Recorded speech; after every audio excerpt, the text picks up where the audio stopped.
started. Thank you, everybody, for joining us. I'm Lindsay Davis, CEO and co-founder with Maureen of Spartan Invest. And thank you guys so much. Maureen, you want to just take a quick second and introduce yourself? Sure. Hi, everyone. Maureen McCann here, Spartan Invest, VP of Sales, co-founder with that cool lady right there on the other side of the screen. 13 years in the business. I've talked to tens of thousands of people. I've had many conversations, and I'm ready to bring it today to share and impart some knowledge to you guys today. So thanks for being here.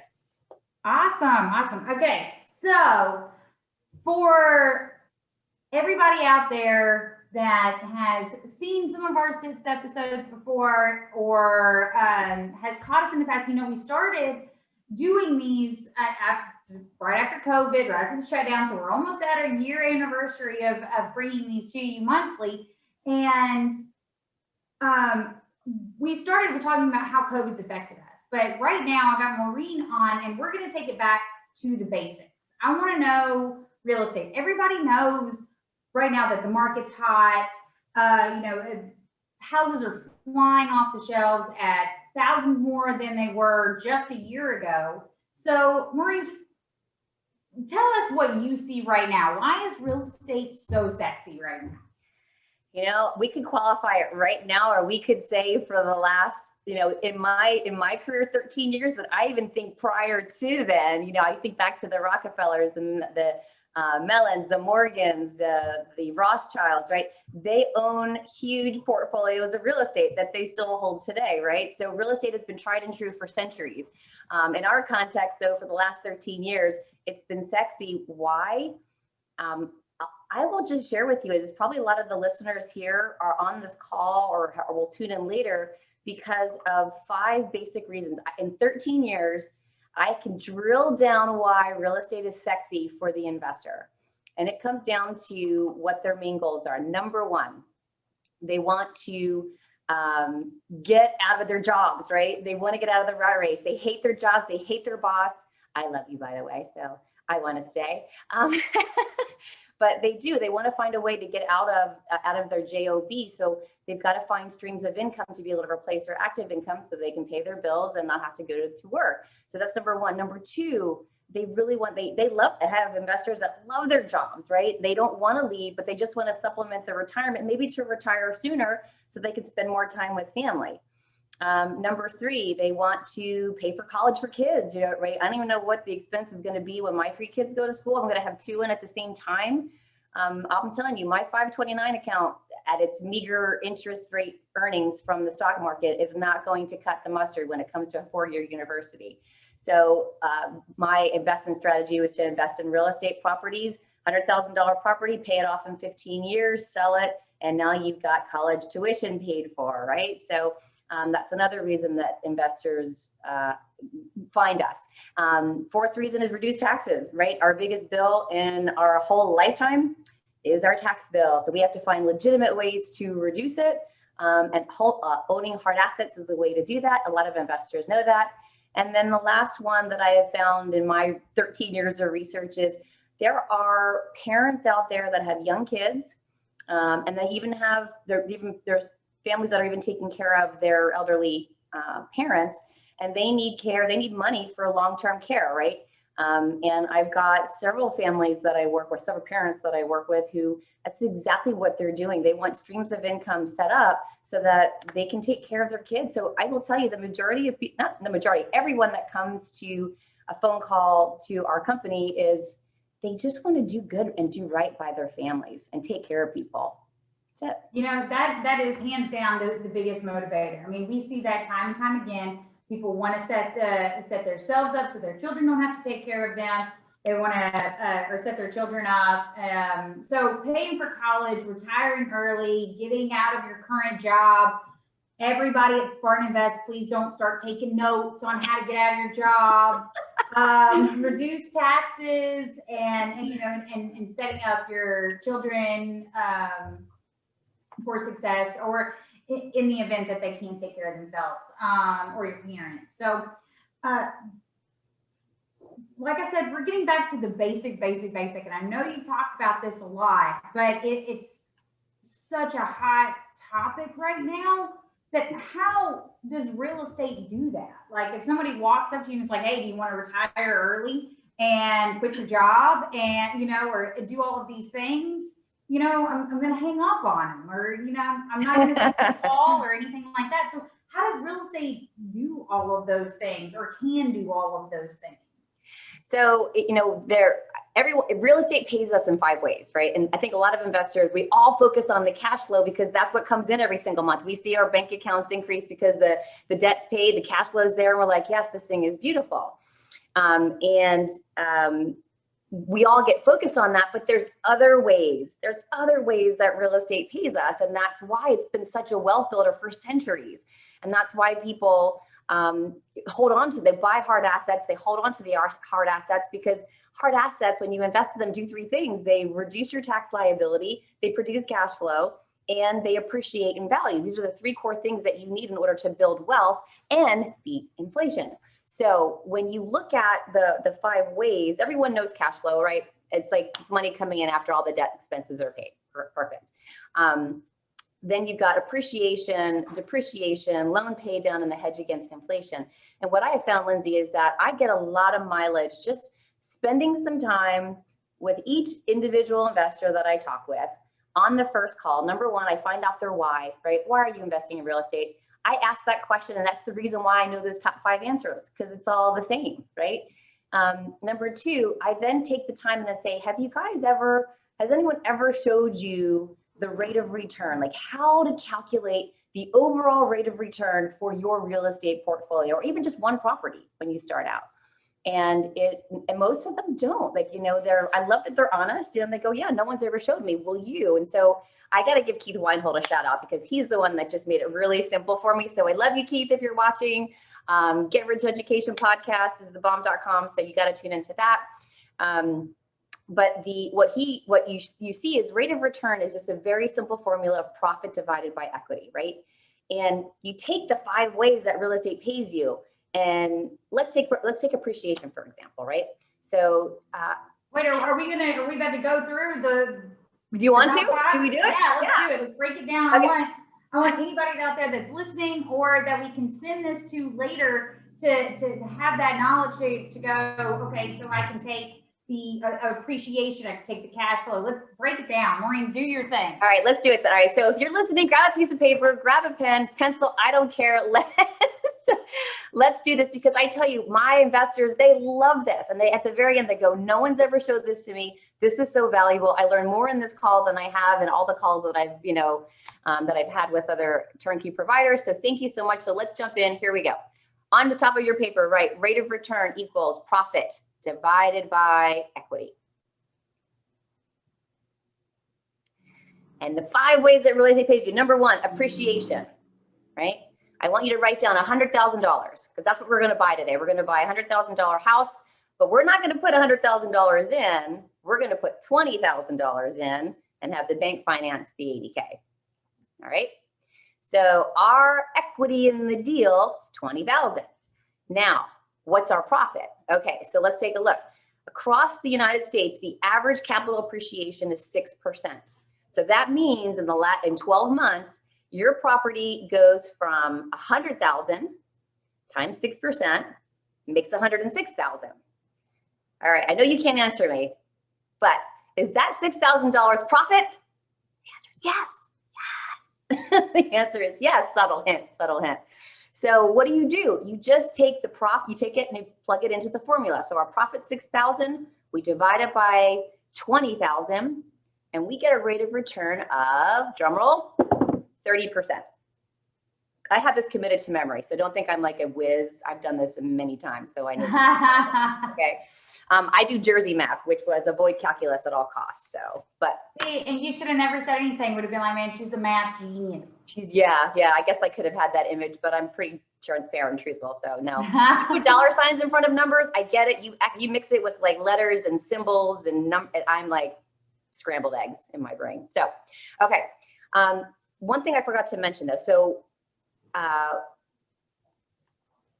wealth is created by beating inflation. So I don't care what vehicle you choose as an investor to put your capital in, whether it's oil and gas, real estate, commercial, residential, cannabis, cacao, coffee, agriculture, whatever you put your money in, it has got to produce a yield of minimum of 7% or more, right? Inflation is around 6%. Don't believe the government. Sorry if you're listening, any government workers. You know, they say 2.3%, 2.2% is what's projected for 2021. I don't know. Look at your gas prices. Look at your prices of food. Just look around you and see that things are going up more greater than that 2% that they're reporting. So in my opinion, I'll just say it that way. In my opinion, you need to have a rate of return minimum 7% or more. Now, you took a little bit of money, your money, you put it in a hard asset, and then 12 months later, that asset appreciated $6,000. And that is the equivalent of a rate of return of 30%. Is 30% beating 7 or 6%? Yes, it is. It's kicking its butt, right? So that's only the first way. Let's talk about the other ways that real estate pays us, right? So everybody knows cash flow, right? So cash flow is what you get after all your expenses are paid, maintenance, vacancy, mortgage, life insurance, property management fees. Here we go. We've got some cash flow coming out per month. Now, we have cash flow properties that cash flows anywhere from, call it $200 to $400 a month. Depends on the interest rate you get and the rent we get. But on the cash flow, let's just go minimum. Let's go bare minimum, you guys, right? Let's say your property your property cash flow is $150. $150 times 12 months equals $1,800. That is your profit for the year, right? Okay, so what do? We plug it into the formula. Rate of return equals profit, 1,800 divided by equity, 20,000. And if you guys are using your calculators, which I hope you are, because it's sticky, it sticks more in your brain when you actually do it yourself, then you'll find out that your cash flow rate of return, your cash on cash, 9%, right? Is that beating inflation? Yes. So think about it. Appreciation, 30%, cash flow, 9%. I'm at 39%. I should have your interest because you want to know how there's more. Yes, there's more. So third way that real estate pays you is loan pay down. This is why I love using leverage.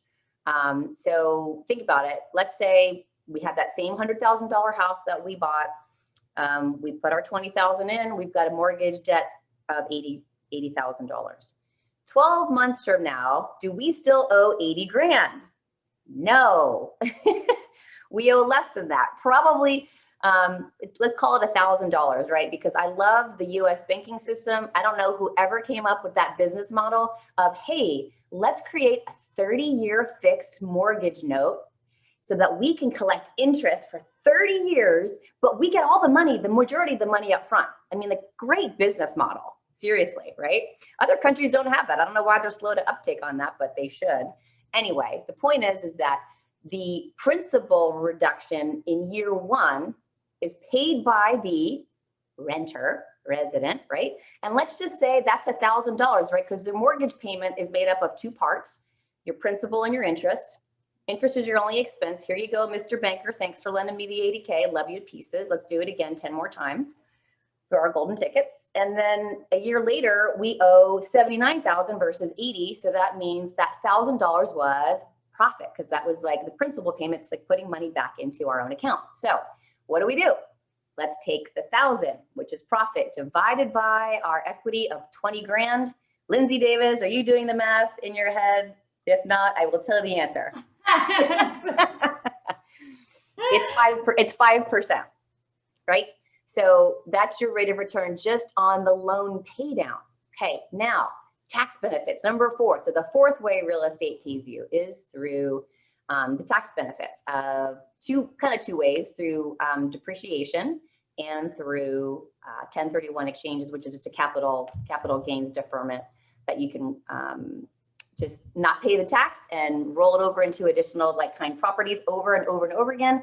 And here's a little hint. There is no limit on how many times you can do a 1031 exchange. So you can just keep that money in that pot for generations. Think about it. What is it called? It's flip till you flop. Is that right? Is that the right saying? You can. I don't know, but that's a good name of a show. Maybe we should do that. So let's go through that really quickly, right? So what does depreciation look like? I'm going to stick with that same $100,000 door. The IRS basically says, hey, thanks for housing our people.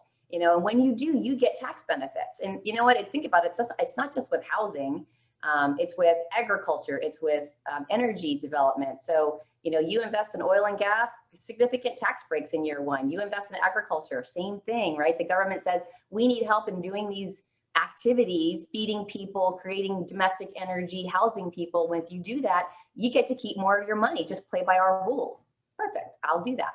So when you, so depreciation is the wear and tear on the house over a 27.5-year period, right? So the government says, hey, land doesn't lose its value. So you can't depreciate that. So we got to just subtract that out of the calculation. Cool, I'll do that.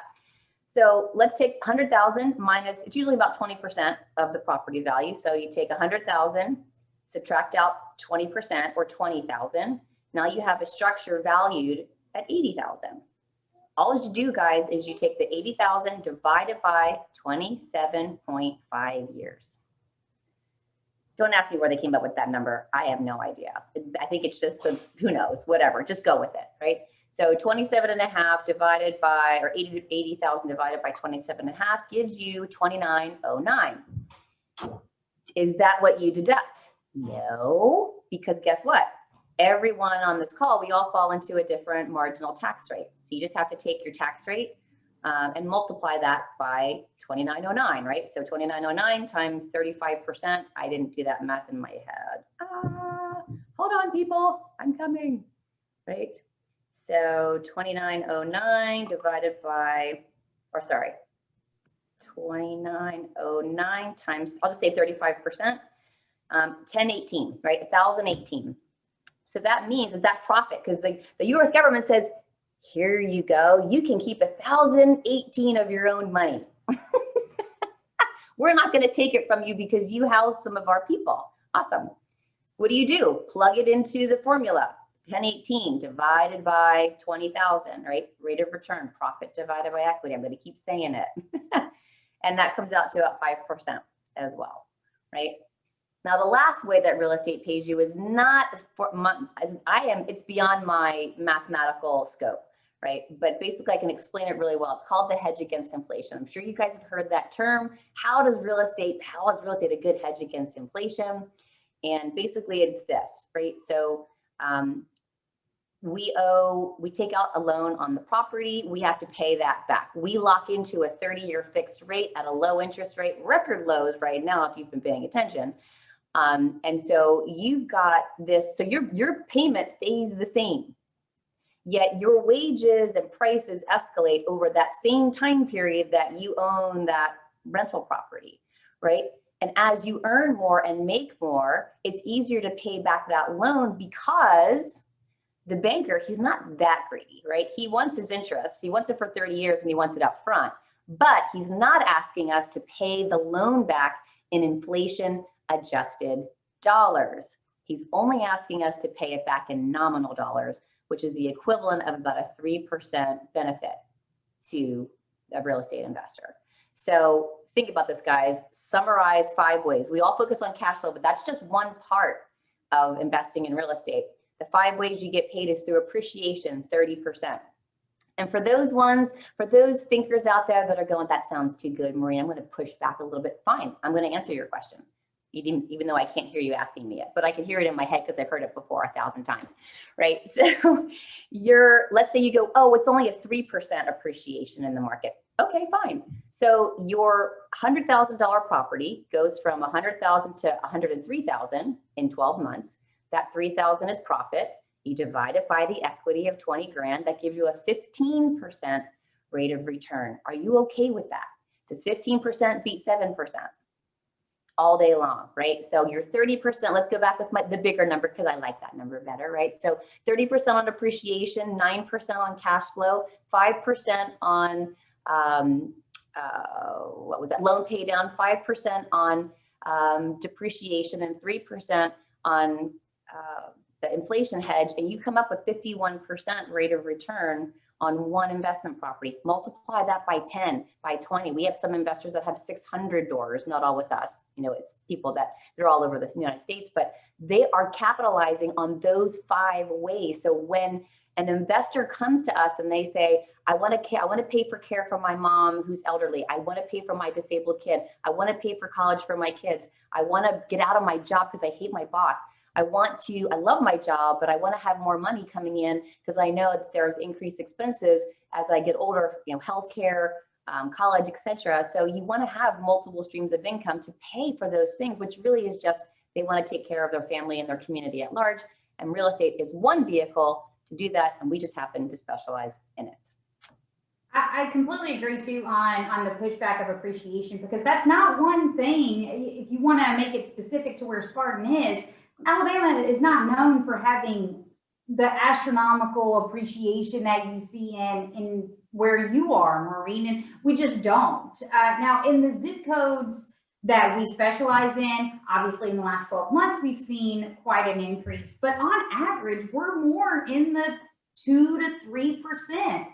Over the last like 10 years, that's kind of where we've been. But you know what, like you said, that's still 15%. Like that's still pretty amazing. So even cutting that in half, and I did the math, even though I've done this exercise with you a bunch, I still did it with you. I still did it because it is so valuable to look at real estate as not just the cash flow cow that you know, hey, we advertise it as that because it is so attractive in that regard, and it provides that stable cash flow is something that not a lot of other investments do provide. So it is a very important aspect of real estate, but it's definitely not the only one, like you said. So I mean, that exercise right there is very powerful if one of your whys is to create passive income for XYZ reason. You know, I completely agree. Thank you so much. I know you do that all the time, but it's a great thing. And like you said, Keith Weinhold,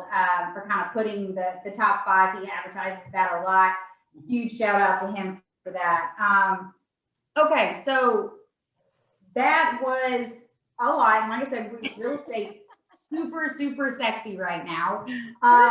We have seen a pretty big increase in demand. Not so much yet complete saturation of the market. That's a lot of questions that we field is like, oh, well, is it too saturated? There are too many investors. Well, you know, there's always a need for housing, right? That's just never going to go away. So market saturation is not really one thing, but right now in the sales world, what would you say is your biggest roadblock? You know, we know it's on interest rates. So what do you see right now as far as roadblocks for investors? If you're like, hey, you know what? All of that stuff Maureen just walked through applies to me. What would you see as a roadblock right now? So one, helping investors get themselves out of their own way. I'm going to say that, like, I love you guys dearly, but sometimes there's that fear factor of, well, my neighbor says, and that person says, and I always say, don't take advice from broke people. Take advice from people that are doing very well. Change the mindset. There's a shared mindset out there that's very common, that's scarcity based, that, you know, you could be having a cocktail with them, golfing with them, at a spa day with them, at a, you know, kid's sideline, you know, talking to somebody on the sideline of your kid's game. And they're like, oh, well, I heard somebody once did that and it was really awful. You know, here's the thing. So mindset is key, number one. So usually the why, that's why I always ask that question, Lindsay, why are you on the phone with me? How did you get here? And it's because they want to do one of those 5 things, right? So then I help them go, okay, let's focus on that. What's your goal? What's your timeline? And how much cash flow do you want per month? And when do you want it? So we work on the mind. I work on the mindset first. That's number one. One of the roadblocks is just, you know, low inventory. You mentioned that already, right? We have low inventory because of 2 reasons. One, 2020 was a very unexpected, unprecedented year where nobody would have ever predicted that we've been living through a global pandemic. And most people that would have listed their homes in 2020 decided to recant, retract, and hold still, right? So the inventory that we were expecting to come online did not come online. And then you couple that with record low interest rates, and you've got crazy people refinancing. Like, everybody should refinance to get the lower rate, because you put more money in your pocket on a monthly basis. You increase your cash flow, right? You lower your interest rate on a $500,000 house from 5% to 3%. That's hundreds of dollars, thousands of dollars per year in your pocket. And that also drove first-time home buyers to the market. That drove investors back to refinance or to purchase, refinance their existing to cash out and buy more. So yeah, there's definitely an inventory shortage, and we kind of saw this coming, actually. So we did, and it was one of the reasons why we did choose. Well, I remember sitting in that meeting with you about, hey, we should really do new construction. I'm like, are you sure? Should we do that?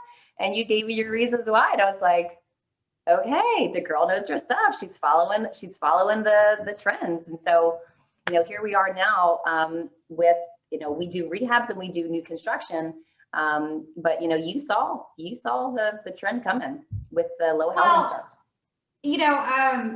Thank you. I appreciate that. I can't take all my credit, but there was definitely too. So you're talking about a lot of people held properties. We saw that on the Alabama rental property management side, where our renewals increased all of last year. People were just a lot more hesitant to spend money, even though the government's pumping the stimulus and everything into their pockets. They're still kind of a little bit more reserved, not as likely to list their house or move out of a rental property. So we see that on both sides, the interest rates. And then you also have to kind of go back about 10 years to the 08, 09, where your inventory new construction starts dropped dramatically and did not start to pick back up. I mean, they slowly picked back up in 11 and 12, but really did not see the volume that they did in 06, 07 until 2017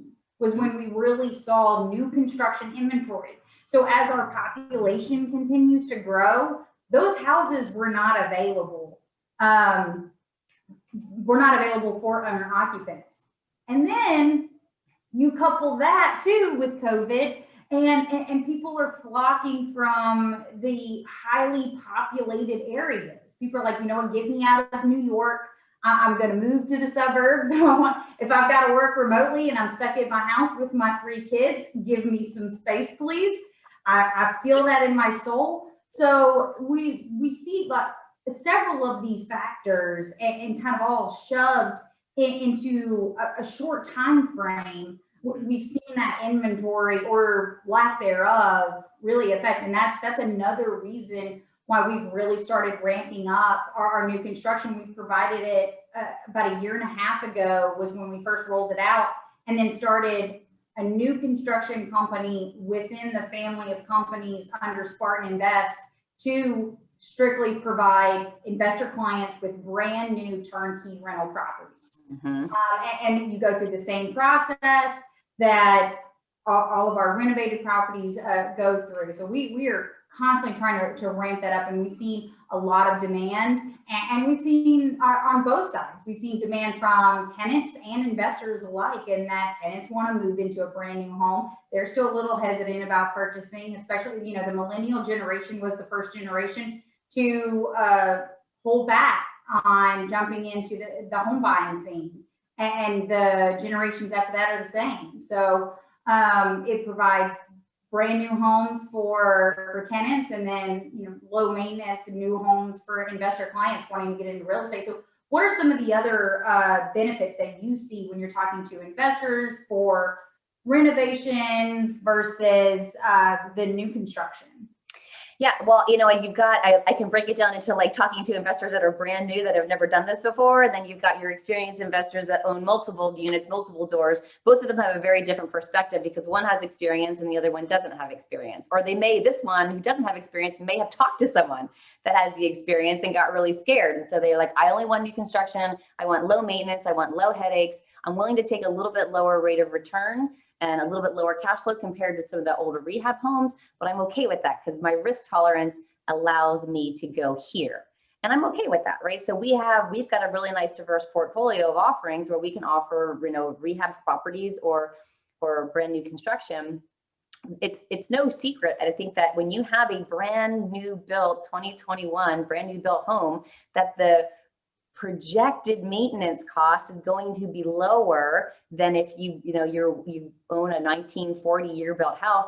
And yes, we do a really good job in replacing all the large CapEx, the metal roofs with a 40-year warranty that'll last 50 plus years. You've got the new HVAC systems, 15-year manufacturer's warranty, water heater, 10-year manufacturer's warranty. So the large CapEx in the house is under a manufacturer's warranty for at least a decade, right? Does that mean you're going to be maintenance free?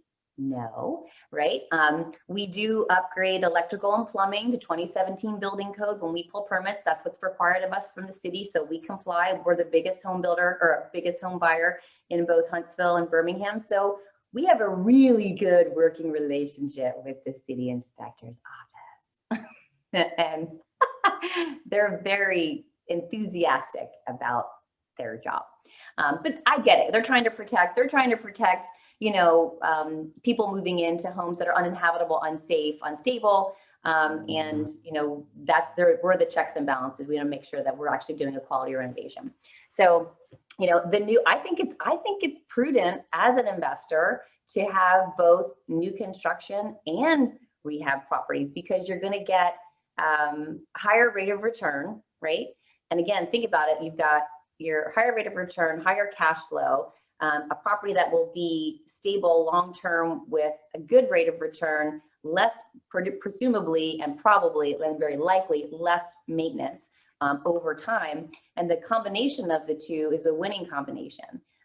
Because again, it's feeding, if like you've got a lot of cash flow, let's say you've got, and this is investors all the time. Let's say they've got 5 rental properties that are rehab. They've got 2 that are new construction.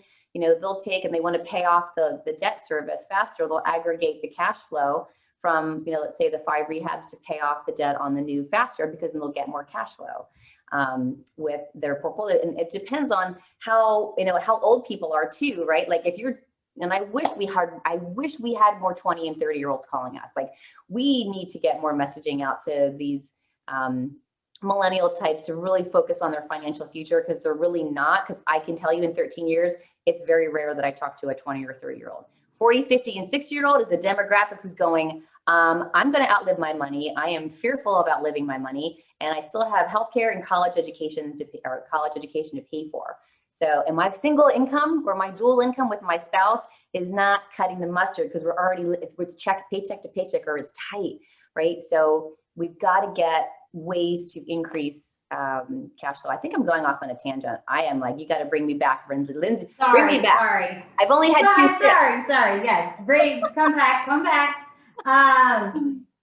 No, I mean, but you hit on the high points of the new construction versus the renovation. It is a lot about risk tolerance, in that the houses that were built in the 60s and 70s are more likely, now they're not all going to have issues. I have rental properties that were built in the 60s and 70s, and I don't have any issues with them. Mm-hmm. I also have I have a couple of new construction homes where I've had HVAC issues because the tenant never changed the filter. So again, like you said, maintenance is not zero maintenance guaranteed across the board.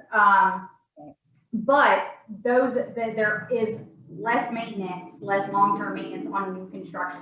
Then you also have our new construction is, and I can't speak for other turnkey providers, honestly, but our new construction is in better neighborhoods typically. And, we're in more of a B+ when we're building the new construction. So you're getting a little bit higher qualified tenant because of the nicer neighborhood, the increased rent because of the new construction as well. And a couple of the negatives too is you've got, lower rate of return. You've got potential HOAs that you have to comply with. If anybody here lives or has a rental property with an HOA, a lot of times they can, just be kill your bottom line with no benefit. So we've all experienced that. But yeah, there's pros and cons, 100% for the new construction and the renovated properties. It really depends on your risk management. We had a really good question, kind of going a little bit back, and then we'll dive a little bit more into Birmingham, or Alabama. But what would you recommend as far as your down payment goes? Is, 20, 25%? Does that matter? What are your thoughts? It does. So I would say this is what this is my coaching and the guidance that I give to any investor that asks me that same question is talk to the lender and ask them what the difference is in their fees, origination costs between putting 20 or 25% down, right? Because if you put 20% down and they charge you a higher origination, that's just, and you could take that same amount and put 25% down, you put more equity into your house for a lower fee, and that you're putting more money into the deal versus paying a fee to a lender that gives you no return, like no benefit. So you just have to ask and you just do it. Go and ask them, if I put 20% down compared to 25%, what is the cost savings to me? Right. Get that. And usually the interest rate is lower because they're like, oh, you've got more skin in the game. It's less risky. You're less risky compared to someone who's putting less money down. So we'll give you better terms. So you just have to ask the question. I don't have the answer. Just ask the question to the lender. Yeah, that's a really good point, and a really good tip too when you're out there talking to lenders and doing your due diligence before you dive into the real estate game, asking that question when you're deciding, hey, what is the difference in the loan origination fee? That's a really good point. Mm-hmm. So we talked about, hey, back to basics, real estate, just why real estate? And then so let's dive a little bit into why Alabama. And I know we've talked about it a good bit. We've mainly focused on why Alabama through COVID. And we've seen Alabama be extremely resilient. And that's just based on the overall economy that is Alabama. We're not an entertainment state, as much as we like to think how entertaining we are. We're very hospitable. We're hospitable, but you don't want to come sip martinis by a pool. Right. We are going to have the best manners and we're going to be polite, but our economy is not driven by tourism and entertainment. It's just not. It's manufacturing and high-end blue-collar jobs. So that is one thing that we've seen. So through COVID per se, but tell us why Alabama in regards to real estate investing, just in general, just big picture outside of COVID, why would people invest in Alabama? It really is very simple. As climate plays a big role. I mean, I can say, kind of look at what's happening to the snow winter storms in Texas, right? People are dealing with burst pipes, frozen pipes. There are some big expenses that are happening right now in the Northeast. I don't invest personally in the Northeast. I know you don't either, because you have to deal with snow, sleet, and then you're dealing with a lot of maintenance on the exterior just because of the weather conditions. So moderate climate, number one. Number two, business-friendly tax environment. It's easy to start businesses in Birmingham. Think about trying to start a new tech company in Silicon Valley, where the average price point of a starter home is $1 million. Imagine trying to get new recruits to live and find housing in that area, plus the commercial space you would need to start up your new tech company. Whereas we've got an entire technology district called the Innovation Depot, what is being renamed Railroad something. Do you remember Railroad? I don't recall what it is now. Right, as of right now, it's still Innovation Depot, but I did see it was changing. I can't remember what it was. Yeah, it's going to change. So the so climate, moderate climate. Oh, there's today's picture. I love it. And so just so you guys know what you're looking at, this is a 180,000 square foot building that houses over 100 tech startup companies. You have to apply, you have to be accepted. You get $50,000 of grant money. You get coaching, mentoring on marketing, product development. It's all cross collaboration between other tech minds, so that, and basically the focus of the state, local, and government officials is they want the next big tech giant to come out of Alabama. And they're really encouraging those types of technology companies to come because it's business friendly, it's business tax friendly, it's low affordability. That's the other. So you're asking me why Alabama. Let me kind of try to summarize it, because I know I jump all over the place. It's just the way that my mind's wired. Sorry, people. So moderate climate, presumably low maintenance over time on the exterior of the property. Two, because we're not shoveling any snow or anything here. Affordability, right? The price point to get into a property. I mean, I wanted to go back to even the new construction. You can buy a brand new home in Birmingham, Alabama, Tuscaloosa, Alabama, soon to be Huntsville, Alabama, and Danville, right outside Huntsville and Danville, for $170,000 to $200,000. This is a 1,200 to 1,700 square foot house, 3 bedroom, 2 bath, 1 car attached garage.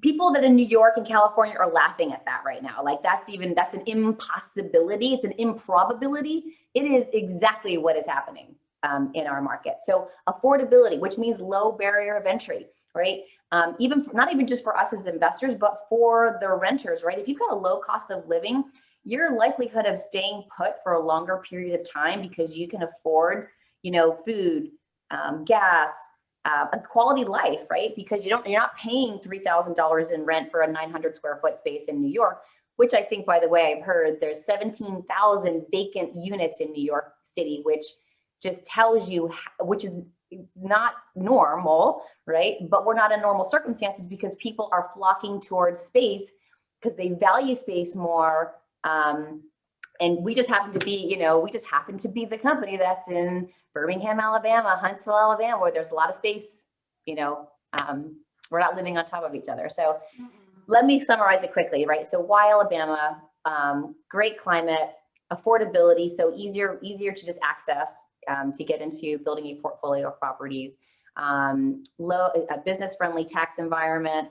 And guess what? When you have companies, and this is exactly what our state local government officials have been in vigorous pursuit of and have been very successful. The auto manufacturing industry is a really good example of going overseas, getting these Toyota, Mazda, Honda, Hyundai, Mercedes-Benz to open up billion-dollar manufacturing plants that hire not hundreds, but thousands of local people. And when you have thousands employed, you're creating jobs that they make money. The money goes back into the economy. It helps those business vendors pay, or it helps those business owners pay the vendors, and it continues to grow and the standard of living increases. And when you see that happening, you're so seeing that it's exploding in Huntsville. It's ridiculous in Huntsville. It's really good in Birmingham, Alabama too. And it's because of their focus. Right. And they're focusing on tech now too. It was auto industry. Now they're really focused on those big tech companies and opening up offices and employing people in. Yeah, we definitely saw a decline. Birmingham, there's a rocky past, obviously. We're all in the know of that. So we've seen Birmingham kind of do this just through the last century.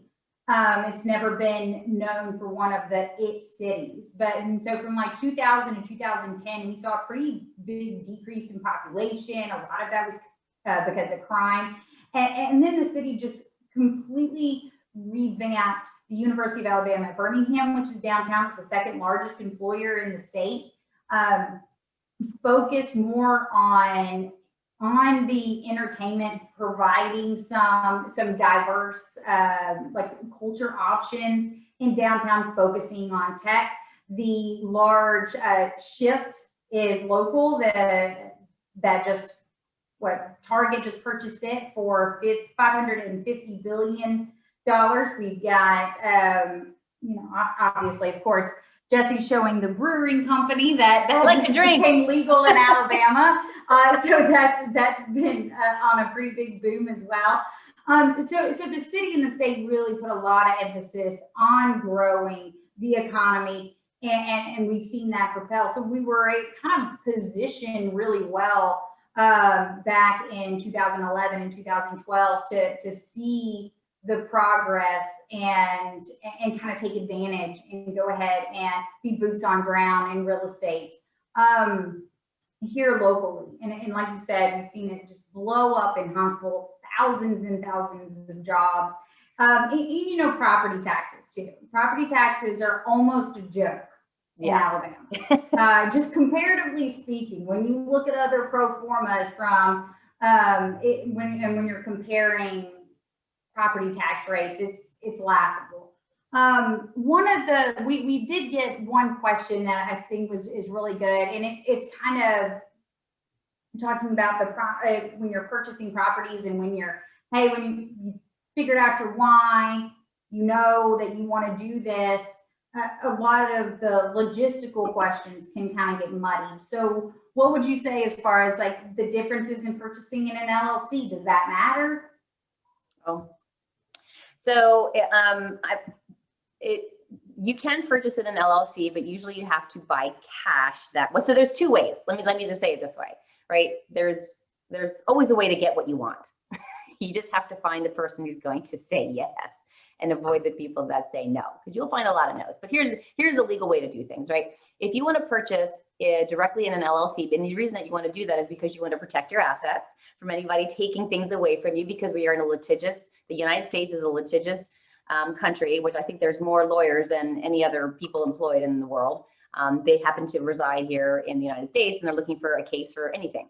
So you want to make it really, really hard for someone to find. If they want to sue you, you want to make it really hard for them to find out what you own.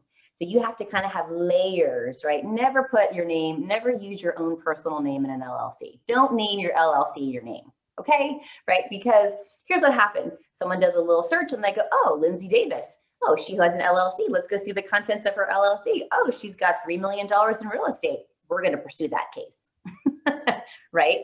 Whereas you want the LLC for levels of protection. You don't name it in your own name. It's a way you can write off from some expenses to reduce your income or reduce your taxable income through your business expenses. You have to be legitimate, right? If you are running an LLC, let's say, well, let me just tell you the rules. The rules are from the IRS is that if you are if you're going to file as a professional real estate investor, you have to have two things. Number one, you have to own at least 2 investment properties.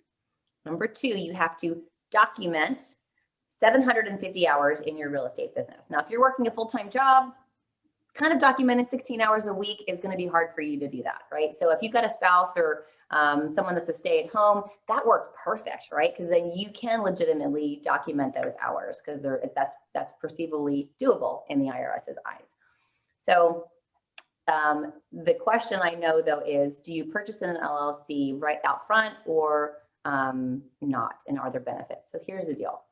If you're going to use bank financing, Mr. Banker is very nervous and he does not like it, lending money to an LLC. He loves lending to a personal name that he can hold accountable to the debt service, right? So here's what you do. You use bank leverage. You buy in your personal name, you close in your personal name. After 45 days, you then quit claim deed and transfer the property into your LLC. That's how you do it legally and legitimately. If you are not using bank financing, the other way you do it, you can actually just title it in your LLC directly, right? Because you have no responsibility to a banker who's worried about you paying the note. So in the other part of that, and I can take this one and it says, and since Alabama is a landlord-friendly state, is there any difference between how the law treats those with their properties in LLCs and personally held? And the answer is no. Alabama is a very landlord-friendly state, but there is no difference as to the ownership of the single-family home. You know, none of the requirements, like if your property is in eviction, none of the ownership of the property is taken into consideration when it's time to essentially press charges against the current resident. So that's all the questions that I've got. Maureen, did you want to add anything else in regards to Alabama or real estate, kind of in our back to basics SIPs today? Did you want to add anything else? Yeah, I got a couple of things because, you know, when in preparation for this call, even when I was checking my inbox before we started, this popped up and I have to show you guys. Usually I've got things committed to memory, but this I actually just got. So I'm going to show it to you here. So this was published in the Birmingham Business Journal, February 24th, 2021. If you guys can read it, it says, Birmingham, I'm reading this backwards. Birmingham ranks among top metros for economic recovery. Right? So when you ask me why Birmingham, I didn't get to that. I didn't get to this, but essentially it was, here are some of the standpoints, right? So it said, Birmingham was among the stronger performers in all but one metric and ranked in the top 10 in several among large metros. And here, the only metric where Birmingham was below average was home price appreciation, with prices in Birmingham rising 4.5%. You mentioned 2 to 3%, which has been historic, right? But now we're at 4.5%. So going in the right direction. 4.5% on a $100,000 house in the last 12 months is the equivalent of $4,500. $4,500 divided by 20,000 gives you a 22.5% rate of return on your property. So still good, people, still good. Okay. In other categories where it said Birmingham was a standpoint, job growth, Birmingham's year-over-year loss of 2.5% was sixth best among large metros. Change in jobless rate, Birmingham's year-over-year change of 1.7 percentage points was sixth best. And the overall rate in Birmingham is the best in the nation among large metros. Work trips, Birmingham's 27.5% decline is 10th best in the nation. That speaks to, we're not a Las Vegas, you're not coming to watch shows and have crazy dinners by Wolfgang Puck, right? So we weren't hurt by the hospitality industry. It didn't hurt us because we're banking, financing, shipping, trucking, warehousing, logistics, distribution, government contracts, aerospace, engineering, technology. And you want that diversity to protect your capital. And then small business hours, Birmingham's 20.3% decline ranked 5th among the largest, among large metros. So if you look at it, it says Birmingham's high rankings represent a notable departure from the Magic City slow recovery after the Great Recession, when it took until 2019 for Birmingham employment to return to its pre-recession peak. It's one of the slowest rates among major metros and well behind most of the region's southeastern peers. And I know if you look at, you're talking about unemployment rate, I think the US is 6.6 and we're at 4.4. 4.4. Okay, so we're even below, and that speaks to our governor keeping businesses open during COVID. And you can probably speak to that a little bit. Right, and that's one thing, you know, we've kind of already talked a little bit about Alabama's economy in general, in that, you know, Governor Ivey, I think she handled an impossible situation very well, because COVID is just kind of one of those. It's like there's so many different opinions, and what do you do? What's right? Lives versus livelihood. A lot of debate. You know, outside of all of that, I do feel like, you know, hey, we've been on lockdown. Spartan has been on lockdown. We wear masks in the office. So we are taking proper precautions. We've seen our cases decline, yet when COVID first came out and a lot of other states' economies were really, really hurting, you know, Alabama, we kind of joke about it, but we're usually in the last in a lot of lists. But we were one of the very last, we were as far as affected.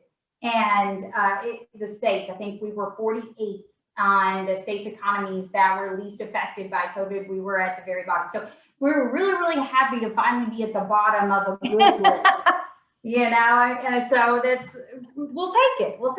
But yeah, so there's a lot of reasons why Alabama, you know, we've been here for 10 years.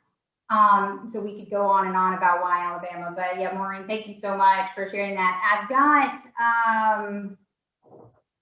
let's see.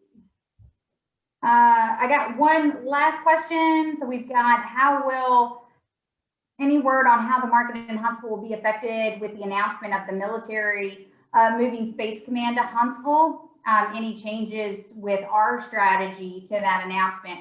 I'd like to say that we're a fortune teller and we went ahead and went into Huntsville because of that, or because we went ahead and ramped up our team in Huntsville because we saw that coming, but that would be a lie.